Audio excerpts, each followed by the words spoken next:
అందరికీ నమస్కారం. మీరు చూస్తున్న రైతన్నకు సమాచారం ఛానల్. ప్రస్తుతం మనం పల్నాడు జిల్లా బెల్లంకొండ మండలం పాపాయిపాలెం విలేజ్ అయితే రావడం జరిగింది. ఇక్కడ మనతో పాటు ఉన్న రైతు వచ్చేసరికి ఇప్పుడు ఈ టైంలో దగ్గర దగ్గర ఫిబ్రవరి 20వ తారీఖు ప్రస్తుతం మనం ఉన్నది. మనతో పాటు ఉన్న రైతు చేను వచ్చేసరికి ఇప్పటికీ కూడా చాలా రకాలుగా మనకి అన్ని ప్లేసుల్లో కూడా తోటలు అనేవి ఎర్రనెల్లు వచ్చో అంతకుముందు బొబ్బరు వచ్చో వైరస్ వచ్చో పాడైపోయినాయి. ఇక 20% 30% తోటలు బాగున్నాయి. కానీ ఇప్పుడు ఇక్కడ తోట చూసుకున్నట్టు ఇప్పటికీ కూడా చాలా గ్రీనిష్గా కనపడతా ఉంది. మంచి హైట్ వచ్చింది. తర్వాత కింద హీల్డింగ్ కూడా అదే విధమైన హీల్డింగ్ కనపడతా ఉంది. సో ఈ రైతు తీసుకున్న సీడ్ ఏంటిది, దాంతోపాటు ఆ సీడ్ ఎక్కడ తెచ్చుకున్నారు, తర్వాత దీనికి చేసుకునే యాజమాన్య చర్యలు ఏంటి అనే దాని గురించి పూర్తిగా రైతునైతే అడిగి తెలుసుకునే ప్రయత్నం చేద్దాం. నమస్తే అండి. నమస్తే అండి. మీ పేరు చెప్పండి సార్. కోటేశ్వరరావు అండి, అంగిరేకుల కోటేశ్వరరావు గారు. సో మీ ఊరు పేరు ఏంది, మండలం, జిల్లా చెప్పండి. పాపాయిపాలెం విలేజ్, బెల్లంకొండ మండలం, పల్నాడు జిల్లా. మీకు అసలు వ్యవసాయం మీద ఎన్ని సంవత్సరాల నుంచి అనుభవం ఉంది సార్? నాకు 10 సంవత్సరాల నుంచి అనుభవం ఉంది. 10 సంవత్సరాల నుంచి కూడా వ్యవసాయం మీద. అంటే ఇదే మిరప తోటలు వేస్తూ ఉంటారు, వేరే వేరే పంటలు, ఇతర పంటలు వేస్తూ ఉంటారు? మిరప పత్తి రెండు వేస్తాం. మిరప పత్తి వేస్తూ ఉంటారు. ఇప్పుడు ఈ సంవత్సరం మిరప తోట ఎన్ని ఎకరాలు వేసుకున్నారు? 3 ఎకరాలు వేసాను. 3 ఎకరాలు వేసారు. మనం నిలబడ్డ ఫీల్డ్ ఏ సీడ్ సార్ ఇది? ధనలక్ష్మి సీడ్స్. ధనలక్ష్మి అంటే ఏ కంపెనీ వాళ్ళది? జిందాల్ కంపెనీ వాళ్ళది. జిందాల్ క్రాప్ సైన్స్ వాళ్ళది ధనలక్ష్మి 44 అనే వెరైటీ. సో ఇప్పుడు ఇది ఈ సంవత్సరం వేసారా మీరు? ఇంతకు ముందు ఏమన్నా వేయడం జరిగింది? ఈ సంవత్సరం వేసాను. ఈ సంవత్సరం వేసారు. అసలు ఈ సీడ్ ఎక్కడ తెచ్చుకున్నారు మీరు? మేము పుడుగురాళ్ళ జయలక్ష్మి సీడ్స్ లో బంగారెడ్డి గారి దగ్గర తెచ్చుకున్నాం. అది ముందు తెచ్చుకున్నారు. అంటే మీరు తీసుకునే ముందు ఇంతకు ముందు ఫీల్డ్ ఏమైనా చూసారా, లేకపోతే షాప్ వాళ్ళు మీరు వేయండి ఈ సంవత్సరం కొత్తగా వచ్చింది వెరైటీ అని చెప్పి? ఫీల్డ్ ఏం చూడలేదండి. బంగారెడ్డి గారు మాకు తెలుసు. కోటేశ్వరరావు కొత్త ఇత్తనం బాగుంటది, తీసుకెళ్ళి వేసుకో, ఇత్తనం నెంబర్ 1 కూడా నీకు వచ్చాడు రెడ్డి గారు. ఇప్పుడు ఆ నమ్మకం మీద మీరు తీసుకొచ్చేసారు. అంతే. రిజల్ట్ ఆ విధంగా కనిపిస్తుందా మీకు? రిజల్ట్ బ్రహ్మాండంగా ఉందండి. బ్రహ్మాండంగా కనిపిస్తుంది. అంటే ఇప్పుడు మీకు ఇప్పుడు తోట మీద ఉన్న కాపు కానీ పైన ఇప్పుడు మంచిగా ఇగురులు వస్తూ ఉన్నాయి, పైన పూత కూడా వస్తూ ఉంది. 5 అడుగులు పెరిగినా కానీ ఇప్పుడు 5 అడుగులు పెరిగింది కదా, మీకు కింద కాపు అట్లనే ఉందా? అంటే కింద కాపు పడకుండా హైట్ పెరిగిందా? కింద కాపు పడి మళ్ళీ తంతి వచ్చిందండి. మళ్ళీ తంతి వచ్చింది.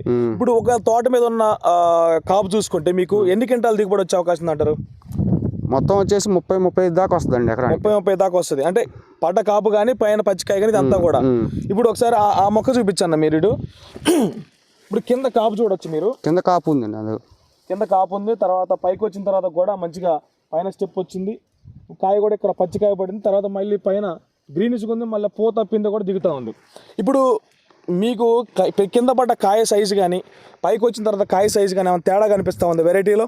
ఏం లేదు. కింద సైజు ఉంది, పైన అదే సైజు ఉంది. అంటే మళ్ళీ చెట్టు పెరుగుతూ ఉంది కదా, చెట్టు పెరుగుతుంది. పైకి వచ్చిన తర్వాత ఏమైనా కాయ సైజు తగ్గడం అట్లా? అదేం లేదు. అదేం లేదు. సేమ్ సైజ్ బాగుంది. కింద కానీ పైన కానీ ఒకటే రకమైన సైజు వస్తూ ఉంది. ఇప్పుడు కాయ క్వాలిటీ అంటే రంగు కానీ, దాని తర్వాత అందులో గింజలు అంటే మనకి బరువు ఎంత 35 క్వింటాలు రావాలి అని అంటే కాయ బరువు ఉండాలి, గింజ శాతం ఎక్కువ ఉండాలి. అట్లా అనిపించిందా మీకు వెరైటీలో? గింజ బాగానే ఉందండి. ఒత్తి చూస్తుంటే గింజ బాగానే ఉంది. 90 చిల్లర ఉన్నట్టుంది. 1-2 కోచ్ ఇంతకుముందు చూసారు మీరు, అందులో వెరైటీలు చూసారు. ఇప్పుడు మీరు ఇంతకుముందు మీరు మిరప తోట మీద అనుభవం ఉంది కదా, ఇప్పుడు ఇంకో వేరే తోట కూడా వేసాయని చెప్పారు. దానికి దీనికి తేడా ఏం కనిపించింది మీకు? ఇది బాగుంది. ఇత్తనం ఇది బాగా పెరిగింది, హైట్ బాగుంది, కాపు బాగుంది. కింద కాపు వచ్చి పైన కాపు వచ్చింది, బాగుంది.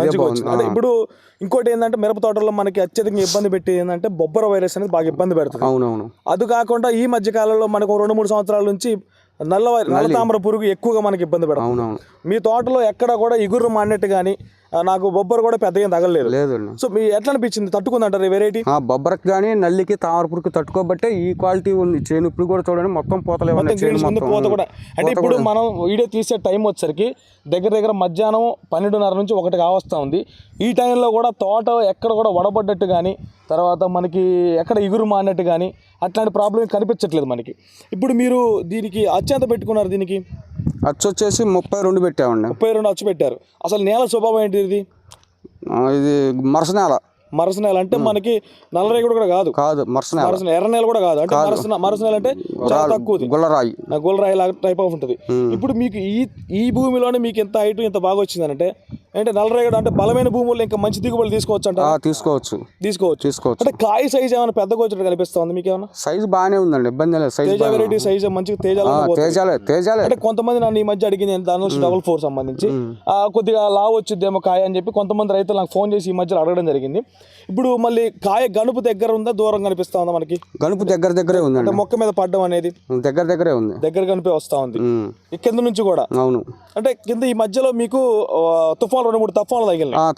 2-3 తుఫాన్లు తగిలినాయి. దానికి ఉరకేయటం అంటే మీకు కింద కాలు ఆ తుఫాన్ తగలబట్టే ఇంకా కొంచెం నాసిందండి, లేకపోతే ఇంకా బాగుండేది, ఇంకా బాగా వచ్చేది. అవును. కాయ తాలు కాట అట్లాంటి ప్రాబ్లం తాలేం లేదు, బాగుంది. తాలేం లేదు. అసలు తోట 2 రోజులు అయితే తోట వేసుకొని మీరు తోట వేసుకొని 5 నెలలు అయింది. 5 నెలలు 50 రోజుల దాకా అయితే కటింగ్ ఏమన్నా ఇంతవరకు ఇంకా కటింగ్ చేయలేదు. కటింగ్ ఏం చేయాలి అంటే కటింగ్ చేయడానికి కారణం ఏంటి అసలు? ఇప్పుడు మనకు పైన బాగుంది, కొమ్మ పోతుంది కదా చెప్పి ఆగమైద్దాం, కింద కొస్తే పైన ముఠావులు 150 మందికి వస్తారు కదా, చెట్టు అంతా ఆగమైపోయి కాయ పోద్దని కోస్తే మన పైన కాపంతా కూడా పాడైపోతాను తెలిస్తే కాయ కోపి లేదు. అంతే, కోపి పైన తాళేం కావట్లేదు. తాళేం లేదు, అసలు బాగుంది కాయ ఇంతవరకు తాళేం లేదు. మీ ఊర్లో ఇంకెవరైనా వేసారా? వేసారు. వాళ్ళ తోటలు ఎట్లా అనిపించింది? వాళ్ళవి కూడా బాగానే ఉన్నాయి. మొత్తం మీద అయితే 30 నుంచి 35 గంటలు దిగుబడి అయితే వస్తుంది. రైతులు మన వీడియో చూసి రైతులు ఎవరు ధైర్యం వేసుకోవచ్చు అంటారా? వేసుకోవచ్చు, ధైర్యం వేసుకోవచ్చు. అంటే మనకి ఇప్పుడు రైతులకి ఏమనిపించింది అని అంటే, అరే మా తోటలు పాడైపోయినాయి, ఏం తోట బాగుంది అని అంటే ఏదో కొత్తగా మందులు కొట్టిందని చెప్పి అనుకుంటా ఉంటారు. అవునవును. మీరు కొత్త మందులు అని కొట్టారా, లేకపోతే మార్కెట్లో దొరికే మందులే కొట్టారు? మార్కెట్లో దొరికే మందులే కొట్టాను, కొత్త మందులు ఏం కొట్టలేదు, తెచ్చి పెట్టుకోవట్లేదు. స్టార్టింగ్ లో ఎట్లాంటి మందులు కొట్టుకున్నారు? తోట మనకి 30 రోజుల మధ్యలో కానీ 60 రోజుల దశలో కానీ మీరు ఎట్లాంటి మందులు స్ప్రే చేశారు? మామూలుగా కంపెనీ మందులే ఇన్ని మామూలుగా వాటికే కొట్టాము. ఈ మధ్య కాలంలో అంటే ఇప్పుడు ఈ మధ్య కాలంలో మనకి ఎర్రనల్లి బాగా వస్తా ఉంది, విపరీతంగా నల్లతామర పురుగు వస్తాం. ఈ మధ్య కాలంలో ఒక 3-4 స్ప్రేలు ఏం కొట్టారో అవి చెప్పండి మాకు. మాకు వచ్చేసి ఎలైట్ కొట్టాము, ఒక టిప్పు గ్రాసియా కొట్టాము, కొట్టారు, కేఫన్ కొట్టాము, ఒక టిప్పు వచ్చేసి జంపు, ఈ రావణ లాంటి ఇట్లాంటి రావణ కూడా కొట్టాను. ఎందుకంటే పోయినసారి వచ్చినప్పుడు మీ ఏరియాలో రైతులకు రావణ కొడతామని చెప్పారు, బాగా పని చేస్తారు. రావణ కూడా కొట్టాను, 3 టిప్పులు దాకా కొట్టాను. GSP వాడు రావణ బాగా 3 టిప్పులు దాకా కొట్టాను. 3 టిప్పులు దాకా కొట్టాను. ఇప్పుడు దాని తర్వాత SLR కొట్టాను, SLR కూడా GSP వాడిది. ఎన్ని పాటలు చేస్తారండి మీరు తోటలో? పాటలు ఎన్నిసార్లు మనకి కింద మందు కట్టలు వేసుకుంటారు దీంట్లో? మందు కట్టలు అంటే వేస్తాం, 4-5 టిప్పులు వేస్తాం. 4-5 టప్పులు వేస్తా ఉంటారు. తడులు ఎన్నిసార్లు పెట్టుంటారు దీనికి? అంటే ఈ మధ్యకాలంలో మీకు వాటర్ కూడా చాలా తక్కువ ఉంది. మీకు బోర్ లాంటివి ఏమైనా ఉన్నాయా? బోర్ కదా, వాటర్ ప్రాబ్లం అయితే వాటర్ ప్రాబ్లం లేదు. 4 సార్లు అయితే ఇందులో ఎరువు కట్టలు వేసుకున్నారు. ఇందులో మళ్ళీ ఇంకేమన్నా కాంప్లెక్స్ అంటే మనకి ఇవి మైక్రో న్యూట్రియన్స్ అలాంటివి ఏమన్నా వేసారు? సొన్నపాలు లాంటివి కానీ ఇంకేదైనా కాల్షియం కట్టలు కానీ ఏం లేదు.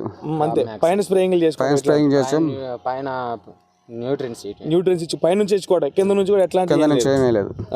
దీంట్లో ఒకవేళ మరి తోట వేసుకున్న దానికంటే ముందు ఇందులో ఏమన్నా పశువుల ఎరువులు లాంటివి ఏమన్నా వేస్తారా? పశువుల ఎరువు వేస్తారు, యాక్చువల్ అయితే నాకైతే లేదు, నేనైతే వేయలేదు. మామూలుగా అయితే రైతులు వేసుకుంటారు కానీ మీరైతే నేనైతే వేయలేదు. ఇంతకు ముందు ఏం వేశారు ఈ చేలో? పత్తి వేశారు. ఇంతకుముందు పత్తి అంటే పంట మార్పిడి అనేది ఉంది దీంట్లో. సో మొత్తం మీద అయితే దిగుబడి అనేది బాగానే వస్తుంది. రైతులు వేసుకోవచ్చు అంటారా? మన వీడియో చూసి రైతులు ఎవరైనా ఇబ్బంది లేకుండా వేసుకోవచ్చు, ఖచ్చితంగా వేసుకోవచ్చు. 35 గంటల దిగుబడి అయితే వస్తుంది. సో ఇదండి మనతో పాటు ఉన్న రైతు చెప్పేది ఏంటంటే, దగ్గర ఒక 2 ఎకరాలకు వేసారండి ఇది వెరైటీ. 2 ఎకరాలు వేసాను. 2 ఎకరాలకి ఇది ధనలక్ష్మి 44 జిందాల్ క్రాప్ సైన్స్ వాళ్ళది ఒక 2 ఎకరాలు ధనలక్ష్మి 44 అనే వెరైటీ వేయడం జరిగింది. సో ఇప్పటికీ కూడా తోట చాలా గ్రీన్స్ కనపడతా ఉంది, కాయ కూడా అదే విధంగా ఉంది. దాని తర్వాత దగ్గర కనుపుతోటి మంచి కలర్ తోటి కానీ సైజ్ అయితే నాకు చాలామంది అడిగారు, సైజ్ అయితే మనకి ఎక్కడ కూడా పెద్ద సైజ్ వచ్చినట్టయితే నాకు అనిపించలేదు. దిగుబడి పరంగా అయితే మంచిగా వస్తుంది రైతు కూడా చెప్తా ఉన్నారు. అదేవిధంగా కాపు కూడా మీకు వీడియో చూసినా కనిపిస్తూ ఉంటుంది. రైతులు ఎవరైనా కానీ ఈ ఏరియాలో ఎవరైనా ఉంటే ఈ రైతు దగ్గరికి అయితే రావచ్చు, ఈ వీడియో ఫీల్డ్ అయితే చూడొచ్చు కూడా, ఎందుకంటే ఈ ఏరియాలో ఎవరైనా ఉంటే. సో రైతు కూడా పాపయ్యపాలెంలో, మీ పేరు చెప్పండి ఒకసారి. కోటేశ్వరరావు గారు ఎవరైనా చెప్తారు కదా. సో వచ్చి ఈ తోటని అయితే చూడొచ్చు, చూసిన తర్వాత మీరు సీడ్ అయితే ఎంపిక అనేది చేసుకునే ప్రయత్నం కూడా చేయొచ్చు. సో ఇది ఈ వీడియోకి సంబంధించిన సమాచారం. ఈ సమాచారం మనం తెలియజేసిన రైతుకి మన ఛానల్ తరఫున ధన్యవాదాలు తెలుసుకుందాం. నమస్తే అండి.